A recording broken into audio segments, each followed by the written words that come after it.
오늘 이 아침에 우리에게 주시는 말씀은 에베소서 6장 1절에서 3절입니다. 에베소서 6장 1절에서 3절입니다. 자녀들아, 주 안에서 너희 부모에게 순종하라. 이것이 옳으니라. 내 아버지와 어머니를 공경하라. 이것은 약속이 있는 첫 계명이니 이로써 내가 잘되고 땅에서 장수하리라. 아멘. 동양의 고전 효경에 이르기를 효도는 천지경야이요 지제이며 인지행야다라는 말을 하고 있습니다.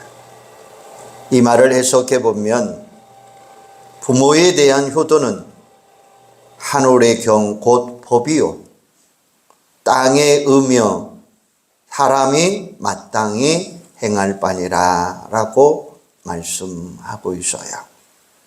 그리고 다른 곳에서는 인간의 죄가 3,000가지인데 그 중에 가장 큰 죄는 바로 불효의 죄다라고 이야기하고 있습니다. 그만큼 효의 중요성이 크다고 말할 수 있어요.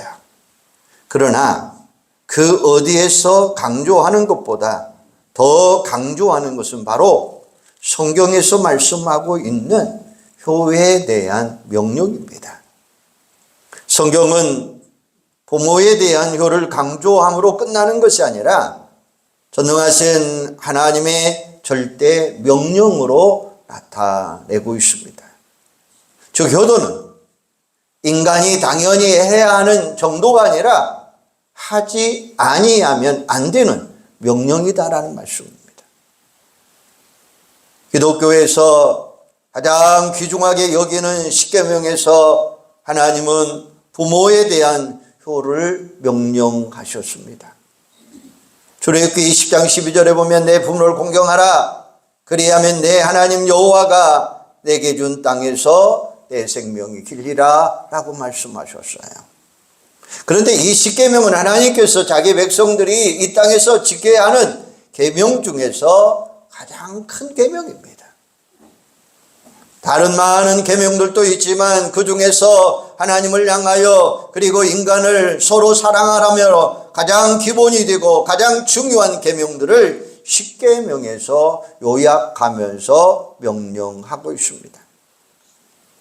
그 중에 앞에 네 계명은 하나님을 향한 백성들의 마땅한 자세를 가리키는 말씀이요, 뒤에 6계명은 인간이 인간으로서 살아감에 있어서 마땅히 준행해야 될 계명이라는 거예요.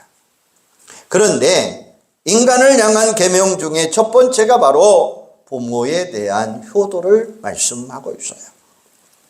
그만큼 부모에 대한 효는 중요하다고 말하고 있습니다. 또한 예수님은 지상에 오셔서 육신의 부모에게 효를 다함으로 인해서 친히 모범을 보여주셨어요. 누가복음 2장 51절에 보면 예수께서 함께 내려가사 나사렛에 이르러 순종하여 받드시더라 라고 말씀하고 있어요. 예수님이 자신이 하나님의 아들이심을 알고 계셨고 이를 그를 위해서 부모에게 말씀하기도 하셨지만 육신의 부모에게 정성을 다하고 순종하고 섬기는 인간으로서의 모습을 완전하게 우리 예수님이 모범을 보여주셨어요. 또한 예수님은 공생의 기간 동안 부모에 대한 효를 잘못하고 있는 당시 유대인들을 향하여 심한 질책도 하셨습니다. 마가복음 7장 11절에서 예수님은 유대인들의 유전인 고르반의 풍습을 책망하셨습니다. 이 말은 히브리어로 그 뜻은 하나님께 바쳐진 예물, 구별된 예물, 거룩한 선물이라는 뜻입니다. 또한 하나님께 드림이라고 하는 뜻을 가지고 있습니다. 그런데 당시 유대인들은 이 고르반이라고 하는 유전을 가지고 부모를 섬기는 일을 등한시했다는 것입니다. 저들은 내가 드려 유익하게 할 것이 고르반 곧 하나님께 드림이 되었다라고 하면서 부모를 섬기는 일을 중지했던 것입니다. 그래서 예수님은 율법에 분명히 기록하기를 내 부모를 공경하라고 하신 말씀을 저들에게 잘못했다라고 책망하고 있습니다. 이처럼 예수님 자신도 효를 몸소 실천하셨고 또 그렇게 백성들에게 가르쳐 주셨습니다. 그런데 오늘날 우리 사회에서 부모 공경이 사라지고 있는 것은 참으로 가슴 아픈 일입니다. 언제부터인가 가정의 중심이 부모에서 자녀에로 옮겨지고 이제는 자녀들이 가정의 우상이 되어가고 있습니다. 따라서 부모가 자녀를 생각하는 것은 지극한데 자녀가 부모를 생각하는 것은 너무나도 미약하다고 말할 수 있습니다. 부모할 길을 자신의 필요를 채워주시는 분, 이 정도로 인식하는 오늘 자녀들에게 과연 무엇을 기대하고 무엇을 요구할 수 있겠습니까? 사랑하는 여러분, 오늘 우리는 어버이주의를 지키고 있습니다. 그리고 지난 8일에는 어버이날로 지켰습니다. 분명 내가 존재하는 이유는 우리의 부모가 존재하기 때문에 그렇습니다. 이 세상에 고아는 있을지라도 부모가 없는 자는 없다라고 말씀하고 있습니다. 그만큼 부모는 자녀들에게 있어서 가장 중요하고 가장 소중한 존재라고 하는 사실입니다. 그럼에도 불구하고 부모를 부모로 대접하지 못하는 자녀들이 많은 것은 왜일까요? 왜 오늘날 부모가 자녀들 사이가 멀어지고 가정이 가정의 역할을 제대로 감당하지 못하는 이유가 무엇일까요? 이건 바로 부모를 공경에 대한 올바른 교육이 없기 때문입니다. 그리고 이는 바로 오늘 우리 부모들의 책임이기도 합니다. 자녀를 교육함에 있어서 들려주는 것은 10%의 효과 있고 보여주는 것은 50%요. 실제로 말해주면서 보는 것은 70%요. 실제로 행동에 옮기는 것은 90%의 효과가 있다라고 말하고 있습니다. 따라서 우리 자녀들에게 부모를 공경하는 효도를 가르치기 위해서 먼저 우리 부모님들이 행함으로 저들에게 본을 보여주어야 한다는 것입니다. 오늘 우리는 사도 바울이 전하는 부모에 대한 효도의 원리를 생각해 보기를 원합니다. 사도 바울은 오늘의 우리에게 가정에서 이루어지는 부모 공경의 진리를 우리에게 가르쳐 주고 있습니다. 따라서 우리는 오늘 어버이주의를 맞이하여 내 부모를 공경하라는 말씀을 가지고 그동안 우리가 수없이 들어왔던 말씀을 다시 한번 상고하면서 하나님이 우리에게 들려주신 말씀에 귀를 기울여 보시기를 바랍니다. 그리고 진정 하나님의 말씀대로 우리의 부모에게 효를 다하고자 하는 결단이 시간이 되기를 주님의 이름으로 축복합니다. 이 시간 성령께서 우리에게 크신 은혜를 함께하는 줄로 믿으시기를 바랍니다. 그러면 부모 공경의 의미가 무엇일까요? 오늘 본문 2절에 보면 내 아버지와 어머니를 공경하라 이렇게 말씀했어요. 그렇다면 성경이 말하는 부모의 범위는 어디일까요? 단순히 나를 낳아준 아버지, 어머니를 가리키고 있는 것일까요? 우리의 조상들은 군사후 일체라고 하는 말을 사용했습니다. 곧 임금과 스승과 아버지는 같다라는 존재라는 말입니다. 그런데 성경에서도 이 의미를 그대로 적용하고 있습니다. 먼저 부모는 가정의 육친을 의미합니다. 때때로 부모는 자신의 조상 전체를 의미하기도 합니다. 하지만 1차적으로는 나를 낳아준 아버지와 어머니를 가리키는 것입니다. 교육에 있어서는 스승을 의미합니다. 특별히 그리스도인들은 영적 스승을 부모로 범주하는 경우가 있습니다. 엘리사는 자신의 스승이었던 엘리야를 향하여 내 아버지여 라고 외친 적이 있습니다. 또 사도 바울은 고린도 교인들을 향하여 내가 복음으로써 너희를 낳았도다 라고 이야기했고 갈라디아 교인들을 향하여 너희를 위하여 해산하는 수고를 했다라고 말하고 있습니다. 그리고 국가에 있어서는 환원을 의미하기도 합니다. 이사야 49장 23절에 보면 왕들은 내 양부가 되며 왕비들은 내 유모가 될 것이며 라고 했습니다. 나아만의 종은 나아만 장군을 찬양하여 내 아버지여 라고 불렀습니다. 로마서 13장 1절에서 사도 바울은 각 사람은 위에 있는 권세들에게 복종하라 라고 이야기했습니다. 이것은 권세자는 바로 하나님께서 세우셨고 저들에게 통치권을 부어주심으로 말미암아 백성들을 지키는 산성과 방패 그리고 통치의 부권을 그들에게 부어주셨다는 것입니다. 또 사유에 있어서는 경험에 앞선 자를 의미하기도 합니다. 피사의 경영주, 선배, 바로 넓은 의미에서 부모로 포함되고 있습니다. 이처럼 우리가 우리의 부모를 인정해야 되는 사람은 너무나 많습니다. 하지만 그 중에서 가장 중요한 것은 바로 나의 육친으로서의 부모를 향하여 공경하라라는 말씀입니다. 그렇다면 과연 공경한다라고 하는 말은 어떤 의미를 가지고 있을까요?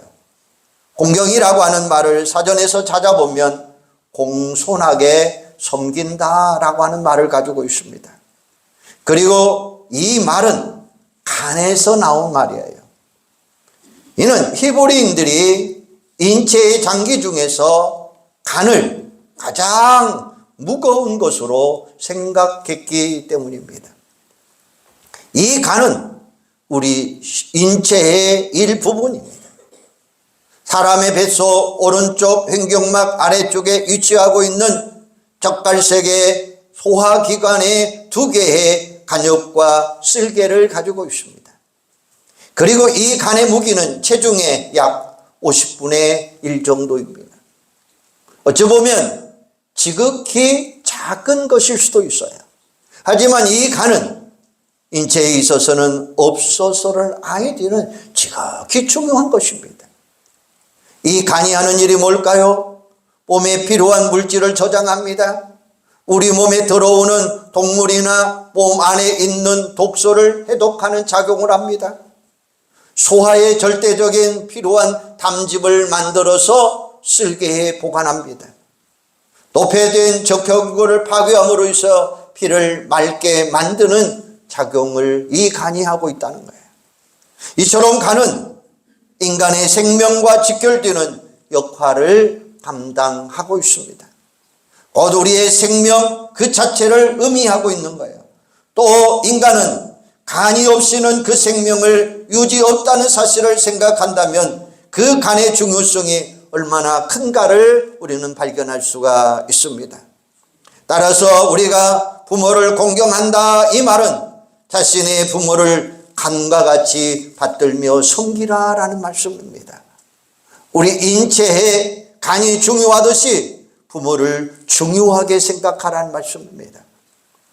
바로 부모님은 자신의 간처럼 소중히 여기고 섬기는 자들이 되시기를 바랍니다. 그러면 자녀된 본분이 무엇입니까? 1절에 보면 자녀들아 주 안에서 너희 부모에게 순종하라 이것이 옳으니라 라고 말씀했어요. 이 세상에서 부모와 자녀라는 관계만큼 아름다운 관계가 없을 것입니다. 물론 인간관계에서 가장 근본되는 그 부분은 부부입니다. 부부만큼 가깝고 특별한 관계는 없습니다. 하지만 부부의 관계는 비밀입니다. 이는 타인이 만나서 한 몸을 이루는 관계이기 때문에 그렇습니다. 저들은 촌 수도 없는 아주 특별한 관계입니다. 하나님은 태초에 한 남자와 한 여자를 지으시고 저들을 부부라라고 만드셨어요. 그리고 저들을 향하여 자녀를 생산하게 하셨고 그로 말미암아 종족이 보존되고 확산되도록 만드셨어요. 하나님의 이 법칙에 따라서 아담과 하와가 자녀를 낳은 이후에 인류 역사에 부모와 자녀라는 관계가 시작이 되었습니다. 그런데 이 관계는 혈연으로 이루어진 관계입니다. 자녀는 부모의 피를 받아 태어난 존재들입니다. 즉 부모의 존재로 인하여 자녀라는 존재가 가능하다고는 말씀입니다. 따라서 부모는 부모 나름대로 위치가 있습니다. 그리고 자녀는 또한 자녀의 위치가 있는 것입니다. 그리고 각자는 서로에게 마땅히 해야만 하는 본분이 있는 것입니다. 그런데 본문에서 자녀들을 향하여 뭐라고 이야기합니까? 부모에게 순종하라, 내 어머니를, 내 부모를 공경하라, 이렇게 명령하고 계신 거예요. 그리고 이토록 자녀가 부모를 향하여 공경하는 것은 자녀가 마땅히 해야 될 도리라고 하는 사실을 가르쳐 주고 있습니다. 그렇다면 왜 자녀가 부모를 공경해야만 할까요? 그것은 부모는 하나님의 영원한 계획을 성취해가는 창조의 질서 하나이기 때문에 그렇습니다. 말라기 2장 15절에 보면 그에게는 영이 충만하였으니 오직 하나를 만들지 아니하였느냐? 어찌하여 하나만 만드셨느냐? 이는 경건한 자손을 얻고자 하심이라. 그러므로 내 심령을 삼가 지켜 이로써 맞이한 아내에게 거짓을 행하지 말지니라, 이렇게 말씀하고 있어요. 하나님은 이 땅에 오직 한 남자와 한 여자를 지으셨습니다. 물론 전능하신 하나님은 이 땅에 수많은 남자와 여자를 창조할 수 있었습니다. 그러나 하나님은 오직 한 남자와 한 여자만을 창조하셨습니다. 그리고 저들을 통하여 하나님의 경건한 자손을 이어가도록 만드셨습니다. 그래서 하나님은 한 남자가 한 여자를 만나 한 몸이 되게 하시고 저들을 통하여 자손이 계속적으로 이어가도록 만드셨던 것입니다. 따라서 부모라는 존재는 인간의 노력이나 인간의 사고의 선물이 아닙니다. 이는 하나님의 창조로부터 시작되는 아주 고귀하고 아름다운 존재라고 하는 말씀이에요. 하나님의 영원한 계획 속에서 출발하는 존재가 바로 부모예요. 따라서 자녀가 부모를 공경하는 것은 바로 하나님의 창조 질서에 대하여 순종하는 것이고 하나님의 계획에 동참하는 것인 줄로 믿으시기를 바랍니다. 부모는 하나님을 대신하는 축복의 존재입니다. 말라기 2장 10절에 보면 우리는 한 아버지를 가지지 아니하였느냐, 한 하나님께서 지으신 바가 아니냐, 이렇게 말씀해요. 이는 곧 하나님이 온 인류의 아버지라고 하는 말씀이에요. 그 하나님은 인간을 사랑하시고 복을 주시는 하나님이십니다. 그런데 하나님께서 인간의 부모에게 당신의 권행을 대행하도록 권한을 맡겨주셨습니다. 따라서 부모라고 하는 이름은 아주 소중한 이름입니다. 이 세상에서 오직 부모에게만 관계되는 아주 귀중한 사실이 있다는 사실을 믿으시기를 바랍니다. 먼저 아버지와 어머니라고 하는 이름은 오직 자녀에게만 통용되는 이름입니다. 아무리 나이를 많이 먹었어도, 아무리 결혼을 했다 할지라도, 그리고 부부 사이가 좋다 할지라도 자녀가 없는 사람은 아버지 또는 어머니라고 하는 이름을 가질 수 없는 것입니다. 오직 자녀를 생산한 부모만이 들을 수 있는 이름입니다. 또한 이 이름은 오직 가정이라고 하는 울타리 안에서 사용되는 이름입니다. 가정을 벗어나면 이 이름은 아무런 의미가 없습니다. 사회에서 필요한 또 다른 이름을 가지고 있습니다. 직장에서는 직장에서 필요한 대로, 학교에서는 학교에서 필요한 대로, 정치 현장에서는 정치에 필요한 이름을 사용하고 있습니다. 하지만 아무리 아름답고 훌륭한 이름이 있다 할지라도 가정 안에서는 오직 아버지, 어머니라고 하는 이름으로 불리워지게 되는 것입니다. 다른 그 어떤 이름보다도 필요가 없는 것입니다. 또한 아버지, 어머니라고 하는 이름은 그 이름에 맞는 기능이 있다고 하는 사실이에요.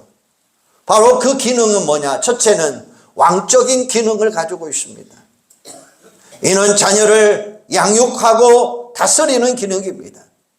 자녀는 부모의 다스림 속에서 올바른 자녀로 성장하게 되는 것입니다. 두 번째는 선지자적인 기능입니다. 이는 하나님의 말씀으로 자녀를 잘 가르쳐 주는 것입니다. 어릴 때부터 자녀들을 주의 교양과 훈계로 양육함으로 인해서 하나님의 나라가 일꾼으로 성장되어 가는 줄로 믿으시기를 바랍니다. 그리고 세 번째는 제사장적인 기능입니다. 부모는 가정에서 제사장이 되어야 됩니다. 가정의 예배를 주관하고 기도하고 그 자녀를 축복하는 것입니다. 이러한 부모의 기능은 그 어느 누구도 대신할 수 없는 것입니다. 오직 부모에게만 주어지는 특권 중에 특권인 줄로 믿으시기를 바랍니다.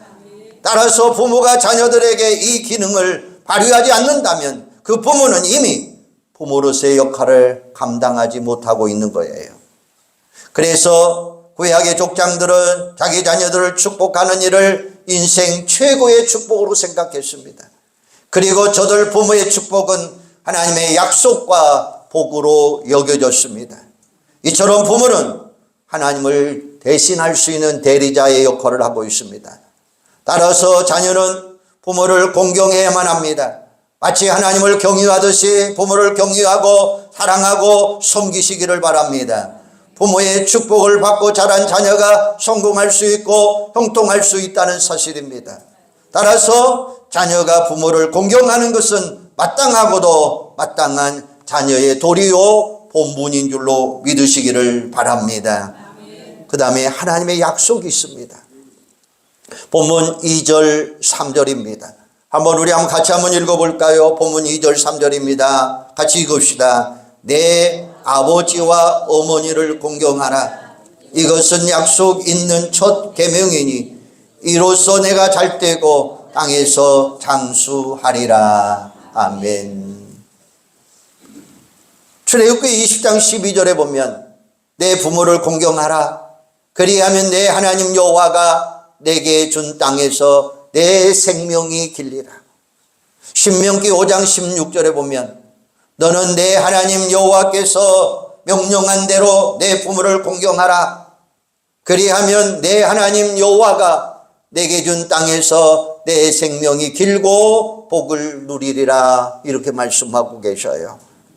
그런데 이 계명은 하나님께서 이스라엘에게 주신 10계명 중에서 그 명령과 함께 그 명령의 이행에 대한 약속으로 우리에게 말씀하고 계시는 거예요.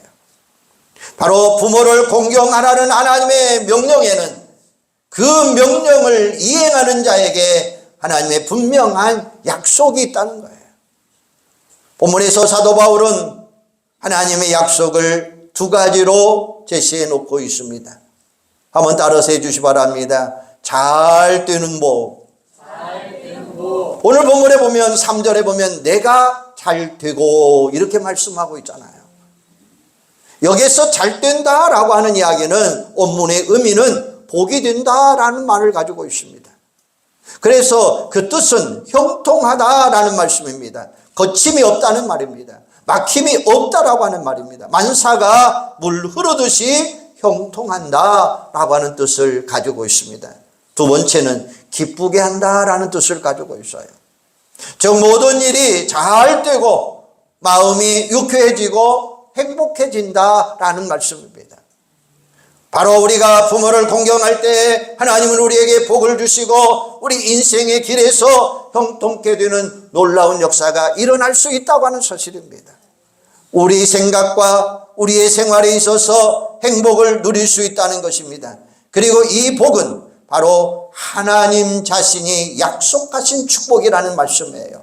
곧 하나님의 약속은 성취라고 하는 의미를 분명하게 가지고 있습니다. 이게 얼마나 놀라운 약속의 축복입니까? 두 번째입니다. 한번 따라서 주시기 바랍니다. 장수하는 복.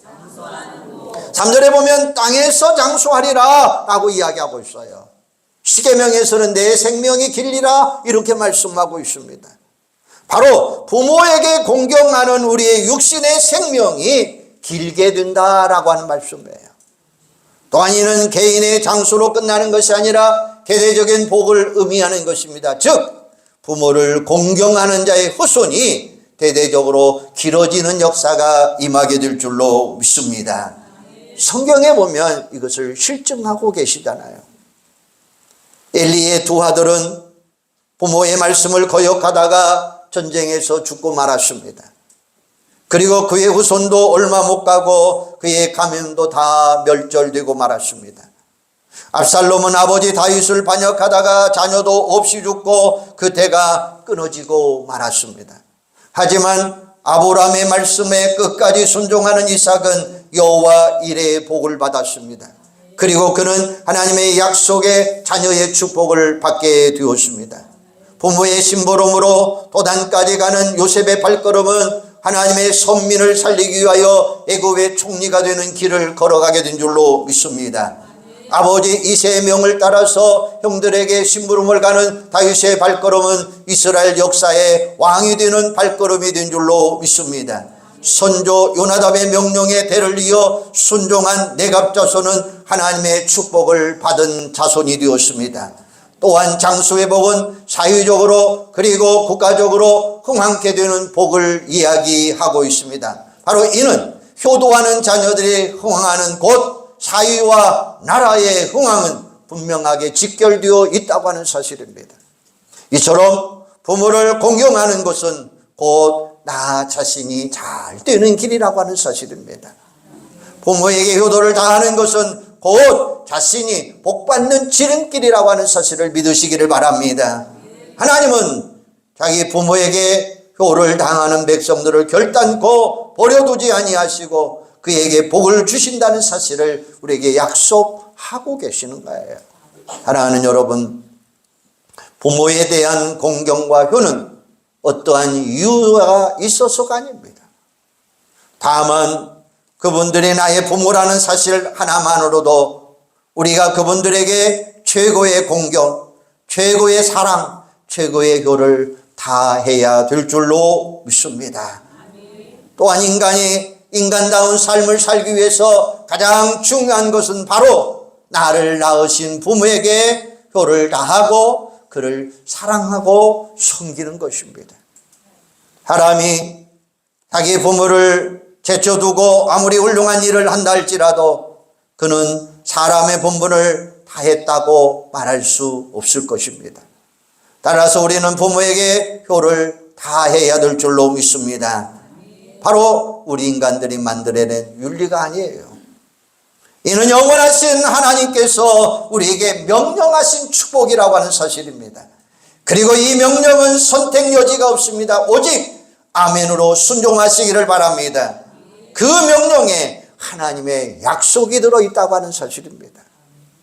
하나님은 당신의 명령을 따라 부모에게 공경하는 자에게 잘 되는 복으로 장수하는 복으로 채워주시겠다고 약속하셨습니다.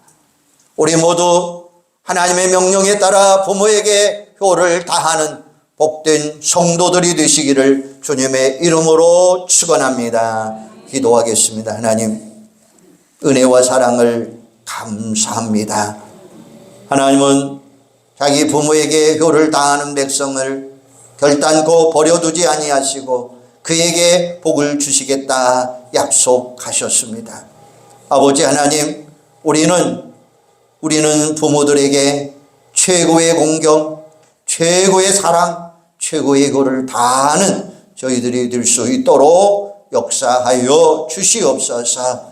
그래서 하나님께서 명령하심을 따라서 부모 공경함으로 인해서 복으로 장수하는 복으로 채워지는 놀라운 역사들이 있게 하여 주시옵소서. 그래서 하나님의 명령 따라서 부모에게 효하는 우리 온 성도들이 되도록 하나님 함께하여 주시옵소서. 예수님의 이름으로 기도하옵나이다. 아멘.